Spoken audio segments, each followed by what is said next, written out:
Hello दोस्तों, welcome to the JFT path education. जैसा कि दोस्तों इस बार आप जानते होंगे कि 72वीं जो बीपीएससी का एग्ज़ाम होने वाली है वो 5 ऑप्शन बेस पर एग्ज़ाम होने वाली है। तो इसी को ध्यान में रखते हुए दोस्तों इस क्वेश्चन को तैयार किया गया है। तो आइए दोस्तों आज की सेशन का हम शुरुआत करते हैं। आज का हमारा पहला क्वेश्चन है, किस किसी राज्य के राज्यपाल गवर्नर की नियुक्ति संविधान के किस अनुच्छेद के तहत की जाती है। ऑप्शन ए है आपका अनुच्छेद 153, 155, 161, 163 और ये है आपका प्रयास नहीं किया गया। तो इस क्वेश्चन का सही जवाब देंगे दोस्तों। इस क्वेश्चन का जो सही जवाब है वो है आपका ऑप्शन बी, इसका सही जवाब है। ठीक है दोस्तों, चलते हैं अगले क्वेश्चन पे। आज का हमारा अगला क्वेश्चन है, राज्य का राज्यपाल किसके पश्चात पर्यंत अपना पद धारण करता है। ऑप्शन ए है आपका भारत के प्रधानमंत्री, संबंधित राज्य के मुख्यमंत्री, भारत के राष्ट्रपति, केंद्रीय गृह मंत्री और यह आपका प्रयास नहीं किया गया। तो इस क्वेश्चन का जो सही जवाब है दोस्तों वो है आपका ऑप्शन सी, इसका सही जवाब है। ठीक है दोस्तों, अब दोस्तों बात कर लेते हैं कि राज्य का जो राज्यपाल होता है इसकी चर्चा किस आर्टिकल में कही गई है। तो ये आपका है किस आर्टिकल में, तो 153 में, कि एक राज्य का राज्यपाल होगा उसकी 153 आर्टिकल में चर्चा की गई है। चलते हैं दोस्तों अगले क्वेश्चन पे।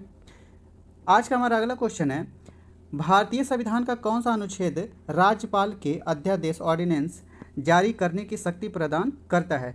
ऑप्शन ए है आपका अनुच्छेद 123, 211, 213, अनुच्छेद 249 और यह है आपका प्रयास नहीं किया गया। तो इस क्वेश्चन का जो सही जवाब है दोस्तों वो है आपका कौन सा, 213। ठीक है दोस्तों, ऑप्शन सी इसका सही जवाब है। और राष्ट्रपति किसके तहत अध्यादेश जारी करता है दोस्तों, तो वो है कौन सा, तो है आपका 123। ठीक है दोस्तों, तो राष्ट्रपति 123 के तहत ऑर्डिनेंस जारी करता है। चलते हैं दोस्तों अगले क्वेश्चन पे। आज का हमारा अगला क्वेश्चन है, राज्य की विधान परिषद लेजिस्लेटिव काउंसिल के सदस्यों का कार्यकाल कितने वर्षों का होता है। यहाँ पे ध्यान देंगे दोस्तों, आपसे विधान परिषद की बात कही गई है। ऑप्शन ए है आपका 5 वर्ष, 6 वर्ष, 4 वर्ष, अस्थाई, कोई कार्यकाल नहीं और ई है आपका प्रयास नहीं किया गया। तो इस क्वेश्चन का सही जवाब देंगे दोस्तों। इस क्वेश्चन का जो सही जवाब है वो है आपका ऑप्शन बी, इसका सही जवाब है। ठीक है दोस्तों, जैसा कि दोस्तों आप लोग जानते होंगे जो विधान परिषद है इसका किस आर्टिकल में चर्चा है, तो 169 आर्टिकल में इसकी चर्चा की गई है। और दोस्तों इसकी जो संख्या हो सकती है मैक्सिमम कितनी हो सकती है कहीं भी, तो ये हो सकती है आपको कितना, 1/3। और 1/3 दोस्तों ये किसका है, विधानसभा का। विधानसभा में जो टोटल सीटें हैं उसका 1/3 से ज़्यादा नहीं हो सकती है। और दोस्तों अभी वर्तमान समय में कितने राज्यों में विधानसभा स्थापित है, तो ये टोटल हैं 6 राज्य जहाँ पे विधानसभा स्थापित है। ठीक है दोस्तों, अगले क्वेश्चन पे चलते हैं। आज का हमारा अगला क्वेश्चन है, उच्च न्यायालय हाई कोर्ट के मुख्य न्यायाधीश और अन्य न्यायाधीशों की नियुक्ति कौन करता है। यहाँ पे ध्यान देंगे दोस्तों, आपसे हाई कोर्ट पूछी गई है। ऑप्शन है आपका संबंधित राज्य के राज्यपाल, भारत का राष्ट्रपति, भारत का मुख्य न्यायाधीश, डी है आपका राज्य का मुख्यमंत्री और ई है आपका प्रयास नहीं किया गया। तो इस क्वेश्चन का सही जवाब देंगे दोस्तों। इस क्वेश्चन का जो सही जवाब है वो है आपका कौन सा, ऑप्शन बी इसका सही जवाब है। ठीक है दोस्तों, अगले क्वेश्चन पे चलते हैं दोस्तों। आज का हमारा अगला क्वेश्चन है वो है, उच्च न्यायालय के न्यायाधीश कितने आयु प्राप्त करने तक अपने पद पर बने रह सकते हैं, यानी कि उनकी कार्यकाल कितनी होती है, ये पूछा जा चुका है, ये पूछा जा रहा है आपसे कि मैक्सिमम कितनी होती है।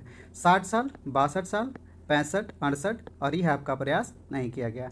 तो इस क्वेश्चन का जो सही जवाब है दोस्तों वो है आपका कौन सा, ऑप्शन बी इसका सही जवाब है। 62 साल होती है दोस्तों। और सुप्रीम कोर्ट का कितना होता है, तो वो होता है आपका 65 साल। तो ये आप बात को ध्यान रख लेंगे। अगले क्वेश्चन पे चलते हैं दोस्तों। आज का हमारा अगला क्वेश्चन है, उच्च न्यायालय के न्यायाधीशों के पद एवं गोपनीयता की शपथ कौन दिलाता है। ठीक है दोस्तों, शपथ कौन दिलाता है ये आपसे पूछी जा रही है। ऑप्शन ए है आपका भारत का राष्ट्रपति, भारत का मुख्य न्यायाधीश, संबंधित राज्यों के राज्यपाल, राज्यों का विधि मंत्री और यह आपका प्रयास नहीं किया गया। तो इस क्वेश्चन का जो सही जवाब है दोस्तों वो है आपका ऑप्शन सी, इसका सही जवाब है।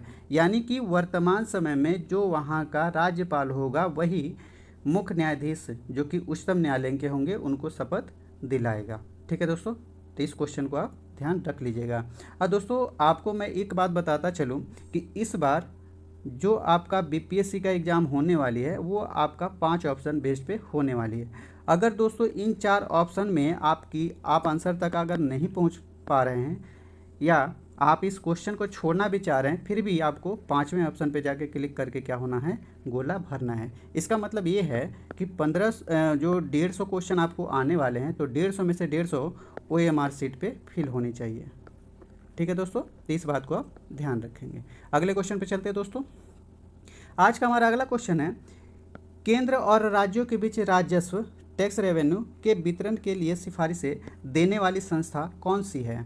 ठीक है दोस्तों, ऑप्शन है आपका नीति आयोग, वित्त आयोग, राष्ट्रीय विकास परिषद, अंतर्राज्यीय परिषद, और ये है आपका प्रयास नहीं किया गया। तो इस क्वेश्चन का जो सही जवाब है दोस्तों वो कौन सा है, तो वो है आपका वित्त आयोग। और वित्त आयोग दोस्तों किस आर्टिकल में है, तो ये है आपका 280 आर्टिकल में। और अभी कौन सा नंबर का वित्त आयोग चल रहा है दोस्तों, तो ये चल रहा है 16वें नंबर का वित्त आयोग चल रहा है।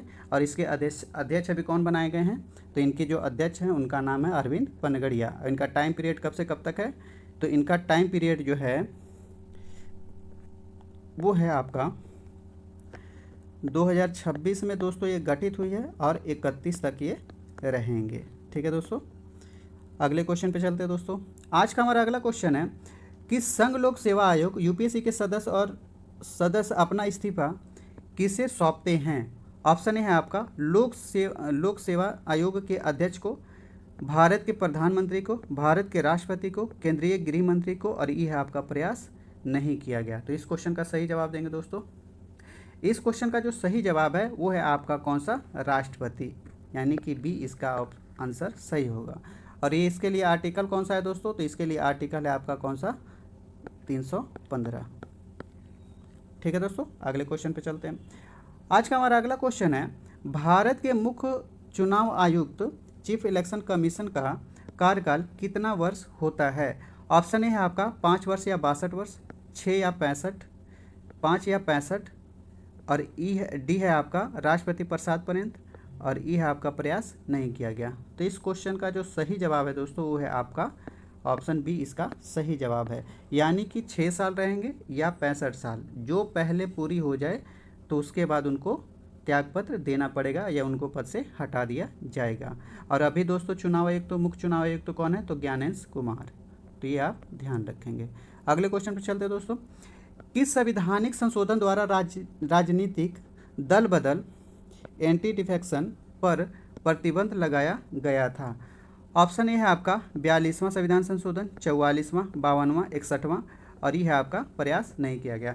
तो इस क्वेश्चन का सही जवाब देंगे दोस्तों। इस क्वेश्चन का जो सही जवाब है वो है आपका ऑप्शन सी इसका सही जवाब है। ठीक है दोस्तों, यानी कि 52वां संविधान संशोधन जो कि 85 में लाई गई थी, इसके तहत क्या हुआ था कि दल बदल कानून लाया गया था। यानी कि आप कई ऐसे नेता को आपने देखा होगा कि इलेक्शन किसी और पार्टी से लड़ते हैं और बाद में क्या होता है कि अपने फ़ायदे के लिए किसी और पार्टी में चले जाते हैं। तो इन चीज़ों को रोकने के लिए ही दल बदल कानून व्यवस्था लाई गई थी।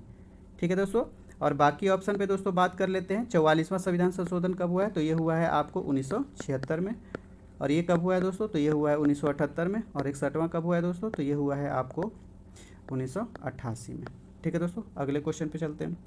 आज क्वेश्चन है दोस्तों, दल बदल विरोधी कानून से संबंधित प्रावधान संविधान की किस अनुसूची में दिए गए हैं। ऑप्शन है आपका 8वीं अनुसूची, 9वीं अनुसूची, 10वीं अनुसूची, 11वीं अनुसूची, और ये है आपका प्रयास नहीं किया गया। तो इस क्वेश्चन का जो सही जवाब है दोस्तों वो है आपका कौन सा, ऑप्शन सी इसका सही जवाब है। ठीक है दोस्तों, और पिछले की वीडियो में दोस्तों मैंने इन बाकी अनुसूचियों के बारे में चर्चा कर रखी है। और टोटल अनुसूचियों की संख्या टोटल कितनी है दोस्तों, तो ये है 12। अगले क्वेश्चन में चलते हैं दोस्तों। आज का हमारा अगला क्वेश्चन है, किसी समिति की सिफारिशों के आधार पर 73वां संविधान संशोधन अधिनियम द्वारा पंचायती राज को संवैधानिक दर्जा मिला था। यानी कि कौन सा संविधान संशोधन था जिसके तहत पंचायती राज व्यवस्था को लागू किया गया था। ऑप्शन है आपका बलवंत राय मेहता समिति, बी है आपका एलन सिंघवी समिति, सी है आपका अशोक मेहता समिति, डी है आपका संथानम समिति, और ये है आपका प्रयास नहीं किया गया। तो इस क्वेश्चन का जो सही जवाब है दोस्तों वो है आपका ऑप्शन ए इसका सही जवाब है। और ये कब बनी थी दोस्तों, तो ये बनी थी 1957 में। ठीक है दोस्तों, इसके बाद जो सेकंड नंबर की समिति बनी थी वो ये बनी थी, और ये कब गठित हुई थी, तो ये हुआ था आपको 67 में। ठीक है दोस्तों, तो ये ध्यान रखेंगे। और अशोक मेहता जो 2 स्तरीय पंचायती राज की व्यवस्था की मांग किए थे, और वो कौन कौन था दोस्तों, तो एक था पंचायत मंडल और दूसरा था जिला स्तरीय या जिला परिषद भी बोलते हैं। और बलवंत राय मेहता इन्होंने क्या किया था कि 3 स्तरीय पंचायत की मांग की थी। एक था ग्राम पंचायत, पंचायत समिति और एक जिला स्तरीय। ठीक है दोस्तों, अगले क्वेश्चन पे चलते हैं। आज का हमारा अगला क्वेश्चन है, पंचायती राज व्यवस्था से संबंधित 11वीं अनुसूची में कुल कितने विषय का उल्लेख किया गया है। यहाँ पे ध्यान देंगे दोस्तों, आपसे क्या बोला गई है, विषय के बारे में कि कितने विषय उसमें थे, जिसपे क्या होता है कि पंचायत के जो मुखिया होते हैं वो उस पर कानून बना सकते हैं। ऑप्शन ए है आपका 18 विषय, बी है 24, 29, 32 और यह आपका प्रयास नहीं किया गया। तो इस क्वेश्चन का जो सही जवाब है दोस्तों वो है आपका ऑप्शन सी, इसका सही जवाब है। यानी कि 29 विषय टोटल हैं जिस पे क्या होता है कि कानून बना सकता है कौन, पंचायती राज व्यवस्था, यानी कि वो उसको नियंत्रित करता है। जैसे होता है कि कहीं पे होता है कि छोटे मोटे मार्केट लगती है, मेला लगती है गाँव में, तो उसको नियंत्रित करने का काम कौन करता है, पंचायत सचिव या पंचायत में जो मुखिया होते हैं वो करते हैं। और यहाँ पे दोस्तों एक क्वेश्चन और भी बनाई जाती है कि पंचायती राज व्यवस्था किस आर्टिकल में है। तो ये है दोस्तों डीपीएसपी का कौन सा 40वां आर्टिकल है। ठीक है दोस्तों, तो ये भी ध्यान रख लेंगे। और इसकी जो ऐसे जो आर्टिकल की व्यवस्था की गई है वो किस में कही गई है, तो ये कही गई है आपको 243 में, 243 के क से चलते हैं। अगला क्वेश्चन है, नगर पालिकाओं से संबंधित 12वीं अनुसूची में शहरी स्थानीय निकायों के लिए कितने विषयों की सूची दी गई है। यानी कि आपसे ये पूछा गया है कि जो नगर पालिका होता है जो 12वीं अनुसूची के तहत दी गई है उसमें कितने विषय पर वो कानून व्यवस्था को बनाए रखता है। ऑप्शन है आपका 15 विषय, 18 विषय, 24 विषय, 29 विषय और यह आपका प्रयास नहीं किया गया। तो दोस्तों जो नगर पालिका होती है उसके अंदर कितने विषय आती है, तो 18 विषय आती है। ठीक है दोस्तों, और नगर पालिका का संशोधन कौन सा है दोस्तों, तो ये है आपका 74वां संविधान संशोधन इसके लिए हुआ था। और ये आई कब थी, तो ये आई थी 1993 में। ठीक है दोस्तों, तो इसे भी आप ध्यान रख लेंगे। अगले क्वेश्चन पे चलते हैं दोस्तों। आज का हमारा अगला क्वेश्चन है वो है, भारत में स्थानीय स्वशासन लोकल सेल्फ गवर्नमेंट का जनक किसे माना जाता है। ऑप्शन है आपका Lord Curzon, Lord Mayo, Lord Ripon, Lord Dalhousie और यह आपका प्रयास नहीं किया गया। तो ये जो जन्मदाता जो जनक माने जाते हैं वो माने जाते हैं, ऑप्शन सी इसका सही होगा, लॉर्ड रिपन को माना जाता है। और इन्होंने जो व्यवस्था लाई थी वो कब लाई थी दोस्तों, तो ये 1882 में ये व्यवस्था सबसे पहली बार लाई थी। और आज़ादी के बाद ये दोस्तों व्यवस्था कब आई है न्यूज में, तो ये आई है आपको कब, 1967 में, 1957 में दोस्तों। ठीक है दोस्तों, और बलवंत राय मेहता समिति इसके लिए गठित की गई है। अगले क्वेश्चन पे चलते हैं दोस्तों। अगला क्वेश्चन है, भारतीय संविधान के किस अनुच्छेद में राज्यों को ग्राम पंचायतों के गठन का निर्देश दिया गया है। यानी कि किस आर्टिकल के तहत ये कही गई है कि ग्राम पंचायत का गठन किया जाएगा। अनुच्छेद 32, 39, 40, 48 और ई है आपका प्रयास नहीं किया गया। तो पिछले क्वेश्चन में दोस्तों इसकी हमने चर्चा कर रखी है। तो इसकी जो सही आंसर है वो है आपका ऑप्शन सी, इसका सही आंसर है। ठीक है दोस्तों, अगले क्वेश्चन पे चलते हैं। आज का हमारा अगला क्वेश्चन है, भारत में सर्वप्रथम 2 अक्टूबर 1959 को पंचायती राज व्यवस्था का शुभारंभ कहाँ से किया गया या कहाँ किया गया था। ठीक है दोस्तों, ऑप्शन है आपका नागौर राजस्थान, साबरमती गुजरात, वर्धा महाराष्ट्र, गया बिहार और ये है आपका प्रयास नहीं किया गया। तो इस क्वेश्चन का जो सही जवाब है दोस्तों वो है आपका कौन सा, ऑप्शन ए इसका सही जवाब है। और दोस्तों सेकंड नंबर पे कहाँ पे गठित हुई थी, तो ये भी आपसे पूछा गया है। तो ये है आपका आंध्र प्रदेश में, आंध्र प्रदेश में गठित हुई थी। दोस्तों अगर ये आपको वीडियो पसंद आ रही है तो प्लीज़ दोस्तों इस चैनल को सब्सक्राइब कीजिए, लाइक कीजिए और अपने दोस्तों में शेयर कीजिए। चलते हैं दोस्तों अगले क्वेश्चन पे। आज का हमारा अगला क्वेश्चन है, स्वतंत्र भारत के प्रथम कानून मंत्री, फर्स्ट लॉ मिनिस्टर निम्न में से कौन थे। ठीक है दोस्तों, ऑप्शन ए है आपका जवाहरलाल नेहरू, मौलाना अबुल कलाम आज़ाद, डॉक्टर बी.आर. अम्बेडकर, सरदार वल्लभ भाई पटेल और यह आपका प्रयास नहीं किया गया। तो दोस्तों यहाँ से स्वतंत्र भारत का पूछा गया, यानी कि जब आज़ादी मिली थी कब, तो मिली है ये आपको 1947 में, 15 अगस्त 1947 को। तो उस समय जब पहला जो मंत्रिमंडल गठित हुई थी तो उस समय कौन थे पहले अपने कानून मंत्री, तो ये था कौन, ऑप्शन सी इसका सही होगा और डॉक्टर बी.आर. अम्बेडकर इसके पहले मंत्री बनाए गए थे। अगले क्वेश्चन पे चलते हैं दोस्तों।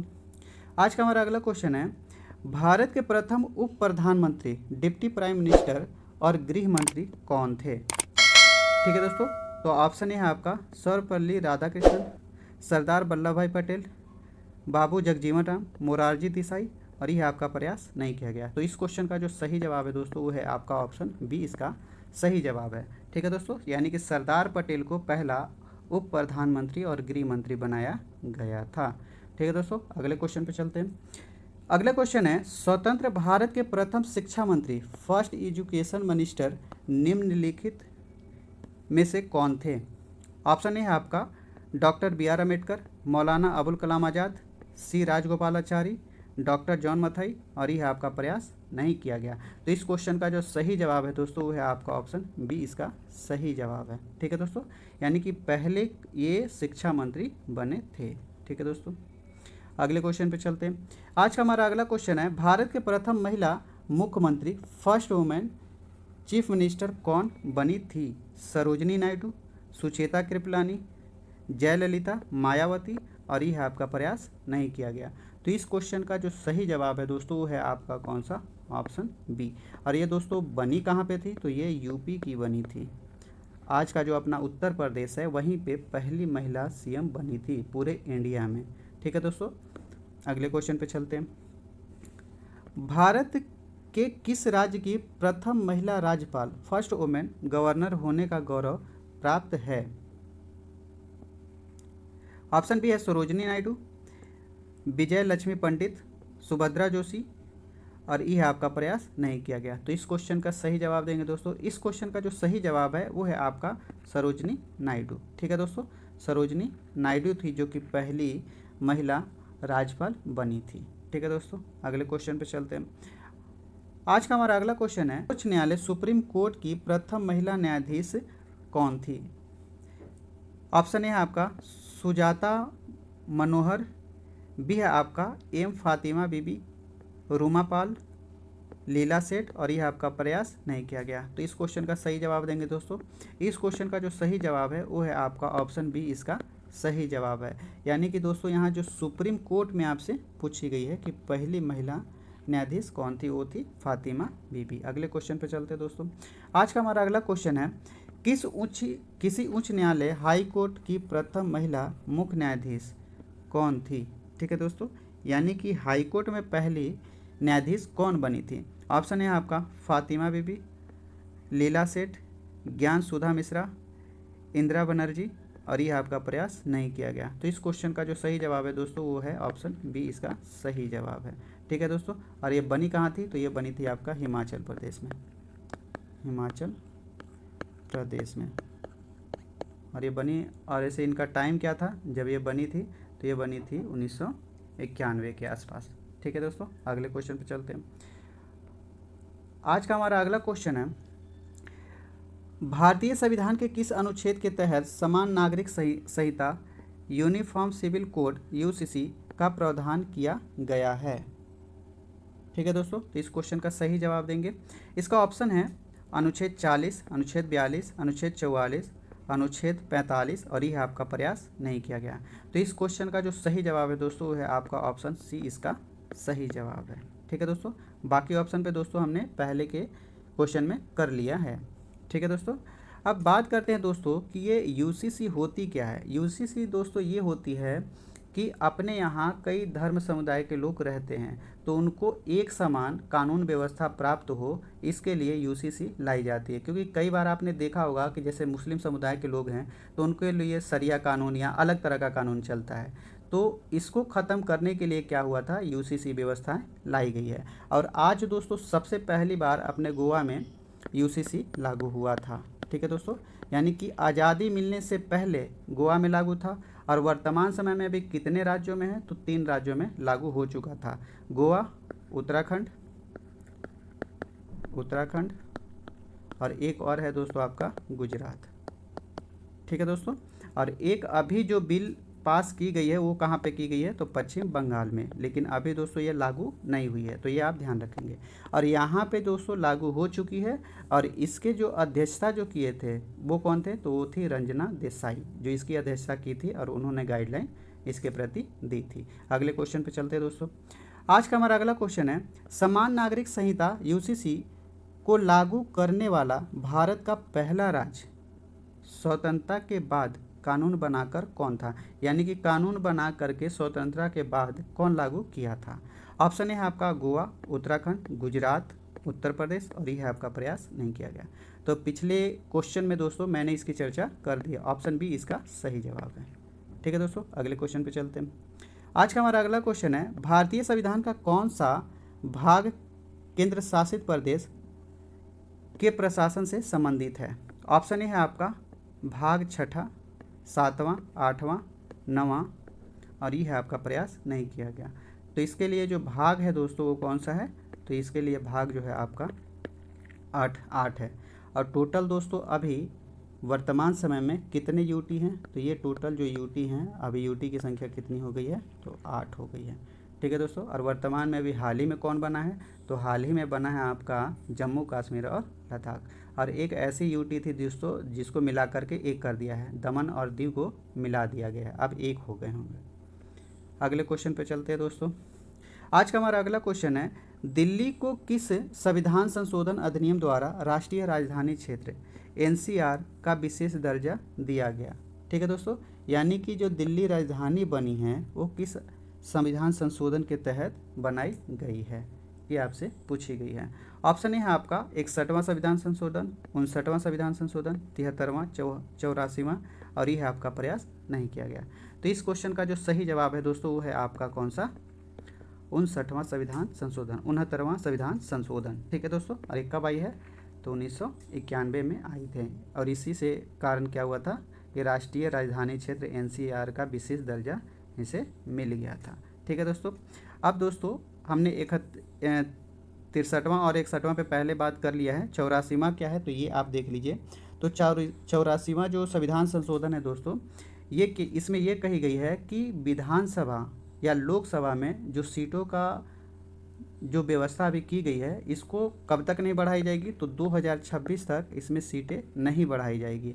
यानी कि इसके बाद एक संशोधन 1971 की जनगणना के आधार पर जो वर्तमान समय में है वो सीटों का आवंटन की गई है। कहाँ पे? विधानसभा और लोकसभा में। ठीक है दोस्तों, अगले क्वेश्चन पे चलते हैं। आज का हमारा अगला क्वेश्चन है, भारतीय संविधान के किस अनुच्छेद में अनुसूचित क्षेत्रों में जनजातीय क्षेत्रों के प्रशासन का उल्लेख है? ठीक है दोस्तों, अनुच्छेद 242, 243, 244, 246 और ये है आपका प्रयास नहीं किया गया। तो इस क्वेश्चन का जो सही जवाब है दोस्तों वो कौन सा है? तो इसका जो सही जवाब है वो है ऑप्शन सी, इसका सही जवाब है। ठीक है दोस्तों, अगले क्वेश्चन पे चलते हैं। आज का हमारा अगला क्वेश्चन है, संविधान की 6वीं अनुसूची के प्रावधान निम्नलिखित में से किस राज्य में लागू नहीं है? ठीक है दोस्तों, अब दोस्तों बात करते हैं कि 6वीं अनुसूची जो विशेष रूप से 4 राज्यों में लागू है और वो कौन कौन से हैं? तो ऑप्शन ए है आपका असम, मेघालय, त्रिपुरा, मणिपुर और एक और कौन है? प्रयास नहीं किया गया। तो इसमें दोस्तों जो इसका जो प्रावधान जो लागू नहीं है वो कौन है? तो ये है इसका ऑप्शन डी, इसका सही जवाब है। यहाँ पे दोस्तों मणिपुर की जगह कौन है? तो ये मिजोरम है। ठीक है दोस्तों, तो यहाँ पे ध्यान रख लेंगे, असम, मेघालय, त्रिपुरा और कौन होगा? मिजोरम। यानी कि इन चारों राज्यों में क्या है कि 6वीं अनुसूची के तहत इनमें प्रावधान किया गया है, यानी कि विशेष दर्जा इनको दी जाती है इसके तहत। अगले क्वेश्चन पे चलते दोस्तों। परिसीमन आयोग का अध्यक्ष निम्नलिखित में से कौन होता है? ऑप्शन ए है आपका भारत का राष्ट्रपति, भारत का मुख्य चुनाव आयुक्त और सेवानिवृत्त न्यायाधीश, लोकसभा का अध्यक्ष, गृह मंत्री और यह आपका प्रयास नहीं किया गया। तो इस क्वेश्चन का जो सही जवाब है दोस्तों वो है आपका ऑप्शन बी, इसका सही जवाब है। और परिसीमन आयोग दोस्तों इसके लिए आर्टिकल कौन सा है? तो आर्टिकल है वो कितनी है? 82। और अब तक दोस्तों 4 बार परिसीमन गठित की जा चुकी है, तो इसे भी आप ध्यान रखेंगे। अगले क्वेश्चन पे चलते हैं दोस्तों।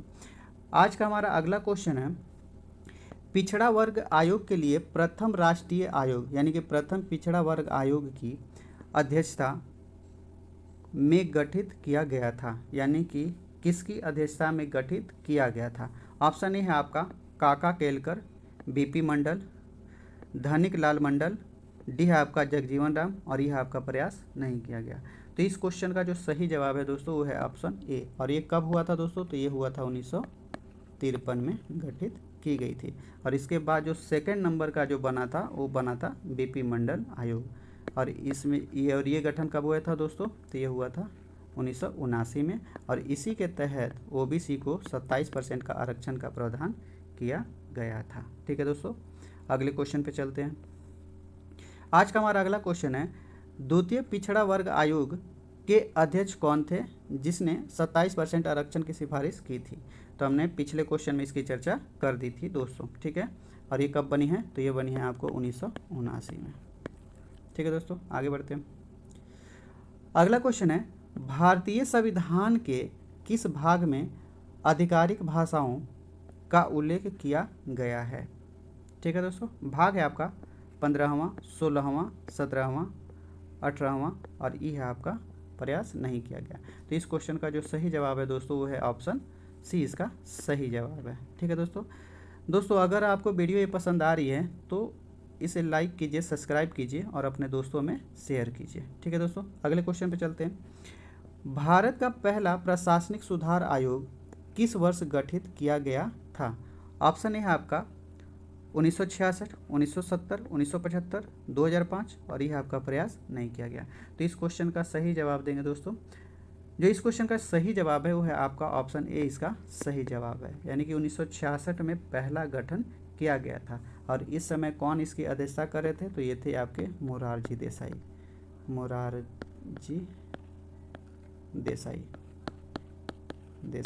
थे। ठीक है दोस्तों, अगले क्वेश्चन पे चलते हैं दोस्तों। अगला क्वेश्चन है, प्रथम प्रशासनिक सुधार आयोग 1966 की शुरुआती अध्यक्ष कौन थे जिन्हें बाद में मोरारजी देसाई ने प्रतिस्थापित किया? ऑप्शन ए है आपका के हनुमंथैया, मोरारजी देसाई, एल के झा, संथानम और ये है आपका प्रयास नहीं किया गया। तो इस क्वेश्चन का सही जवाब देंगे दोस्तों। तो इस क्वेश्चन का जो सही जवाब है वो कौन सा है? तो वो है आपका के हनुमंथैया। ठीक है दोस्तों, अगले क्वेश्चन पे चलते हैं।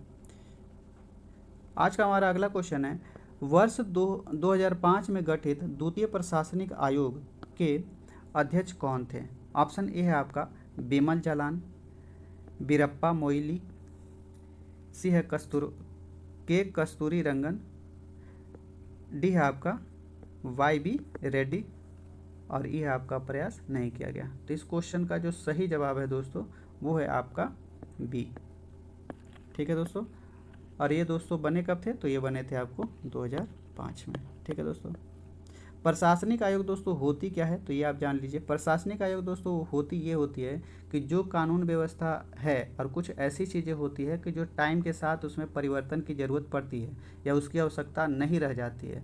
जैसे कि अब पहले जैसे कि ज़्यादा छुआछूत जैसी भावनाएं चलती थी, आज नहीं है, तो उसमें क्या होता है कि कानून व्यवस्था में कुछ सुधार कर दिए जाते हैं। इस तरह की जितनी चीज़ें होती हैं। आगे बढ़ते हैं दोस्तों। आज का हमारा अगला क्वेश्चन है, भारत में राष्ट्रीय एकता परिषद का अध्यक्ष कौन होता है? ऑप्शन है आपका भारत का राष्ट्रपति, भारत का प्रधानमंत्री, भारत के गृह मंत्री और डी है आपका भारत का उपराष्ट्रपति और ये आपका प्रयास नहीं किया गया। तो इस क्वेश्चन का सही जवाब देंगे दोस्तों।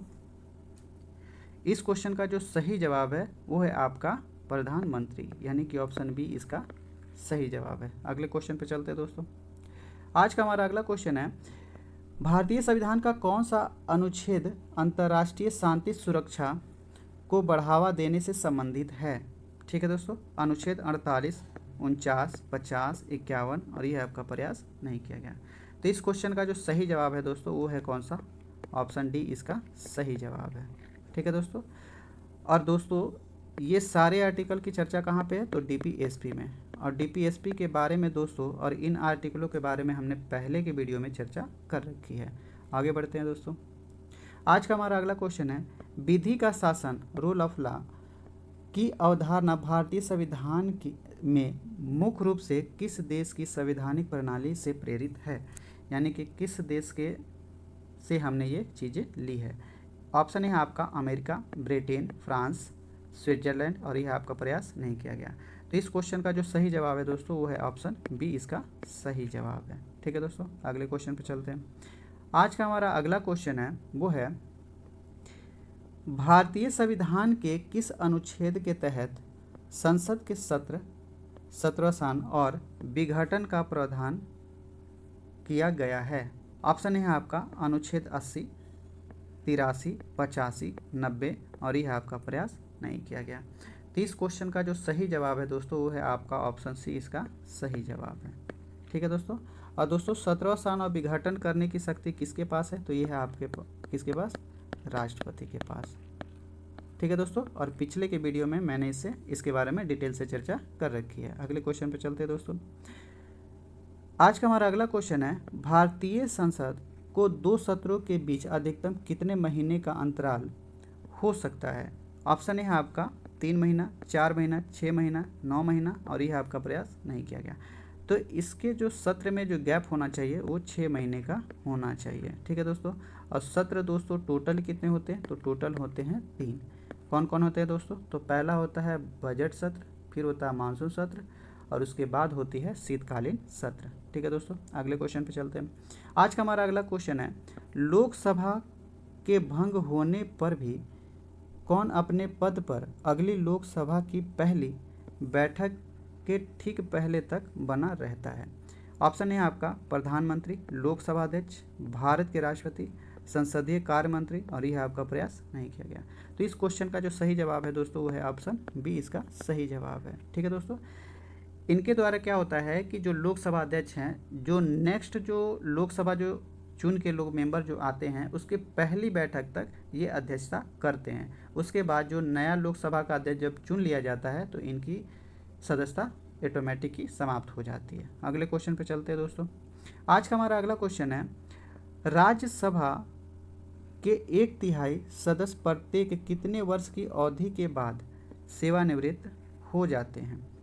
ऑप्शन है आपका प्रत्येक वर्ष, प्रत्येक 2 वर्ष, प्रत्येक 3 वर्ष, प्रत्येक 6 वर्ष और ये आपका प्रयास नहीं किया गया। तो ये दोस्तों होगा ऑप्शन बी, इसका सही जवाब है। यानी कि जो राज्यसभा है वो क्या है? वो अस्थाई सदन है। ठीक है दोस्तों। यानी कि प्रत्येक 2 वर्ष पे 1/3 सदस्य उससे सेवानिवृत्त होते हैं और पुनः 1/3 सदस्य उस पर ऐड कर दिए जाते हैं चुनाव के द्वारा। ठीक है दोस्तों। और पिछले के वीडियो में मैंने इसके बारे में डिटेल से चर्चा कर दी है। अगले क्वेश्चन पे चलते हैं दोस्तों। भारतीय संविधान के किस अनुच्छेद में महान्यायवादी को संसद के किसी भी सदन में बोलने और भाग लेने का अधिकार दिया गया है, हालांकि मत देने का नहीं? यानी कि मतदान नहीं कर सकते लेकिन उनको बोलने का अधिकार और अपना पक्ष रखने का अधिकार है। ऑप्शन है आपका अनुच्छेद 76, बी है आपका 88, 105, 114 और यह आपका प्रयास नहीं किया गया। तो इस क्वेश्चन का जो सही जवाब है दोस्तों वो है आपका ऑप्शन ए, इसका सही जवाब है। और पिछले के वीडियो में भी दोस्तों इसके बारे में चर्चा कर रखे हैं। दोस्तों अगर आपको ये वीडियो पसंद आ रही है तो प्लीज़ दोस्तों इस चैनल को सब्सक्राइब कीजिए, लाइक कीजिए और अपने दोस्तों में शेयर कीजिए। आज का हमारा अगला क्वेश्चन है दोस्तों, भारतीय संविधान के किस अनुच्छेद के अनुसार भारत की एक संसद होगी जो राष्ट्रपति और दो सदनों से मिलकर बनेगी? अनुच्छेद 74, 78, 79, 80 और ये है आपका प्रयास नहीं किया गया। तो इस क्वेश्चन का जो सही जवाब है दोस्तों वो कौन सा होगा? ऑप्शन बी इसका सही जवाब है। ठीक है दोस्तों। और यहाँ पे क्या होगा? तो यहाँ पे राज्यसभा का प्रावधान है और यहाँ पे क्या है? तो लोकसभा का प्रावधान किया गया है। ठीक है दोस्तों। आज का हमारा अगला क्वेश्चन है, निम्नलिखित में से किस भारतीय संविधान की आत्मा के रूप में प्रख्यात प्रस्तावना के अलावा डॉक्टर अंबेडकर ने संविधान का हृदय और आत्मा कहा था? यानी कि प्रस्तावना के अलावा कौन सा ऐसा चीज़ था जिसको डॉक्टर अंबेडकर ने हृदय और आत्मा कहा है? ऑप्शन है आपका समानता का अधिकार, धार्मिक स्वतंत्रता का अधिकार, संवैधानिक उपचारों का अधिकार अनुच्छेद 32 और डी है आपका संपत्ति का अधिकार और ई है आपका प्रयास नहीं किया गया। तो इसका जो सही आंसर है दोस्तों वो है ऑप्शन सी, इसका सही जवाब है। ठीक है दोस्तों। और इसमें दोस्तों रीड की व्यवस्था की गई है जो कि पिछले की वीडियो में मैंने चर्चा कर दी है। ठीक है दोस्तों। अगला क्वेश्चन है दोस्तों, भारत में पंचायती राज व्यवस्था का मध्यवर्ती स्तर किस नाम से जाना जाता है? ऑप्शन है आपका ग्राम पंचायत, पंचायत समिति, जिला परिषद, ग्राम सभा और यह आपका प्रयास नहीं किया गया। ठीक है दोस्तों, तो इसका जो सही जवाब है वो है आपका ऑप्शन बी, इसका सही जवाब है। क्योंकि दोस्तों आपसे क्या पूछी है, मध्यवर्ती, तो ये होते हैं पहले नंबर पे ग्राम पंचायत, ये होते हैं दूसरे नंबर पे, और ये होते हैं तीसरे नंबर पे। ठीक है दोस्तों, आज का दोस्तों आखिरी और अंतिम क्वेश्चन है, इसके बाद आपका पॉलिटी पूरी तरीके से कंप्लीट हो जाएगी। आज का हमारा अगला क्वेश्चन है, स्वतंत्र भारत के इतिहास में अब तक कुल कितनी बार संसद के दोनों सदनों की संयुक्त बैठक बुलाई गई है? ऑप्शन है आपका 2 बार, 3 बार, 5 बार, 1 बार भी नहीं, और ये आपका प्रयास नहीं किया गया। तो अब तक जो बुलाई गई है दोस्तों वो कितना है, 3 बार।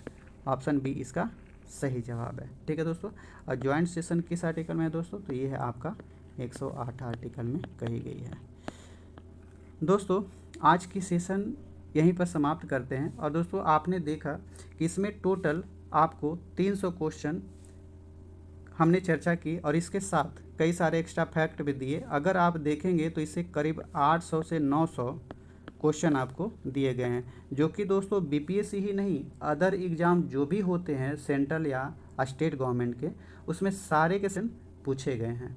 ठीक है दोस्तों, आशा करता हूँ दोस्तों कि आपको ये वीडियो काफ़ी ज़्यादा पसंद आई होगी। नमस्कार दोस्तों।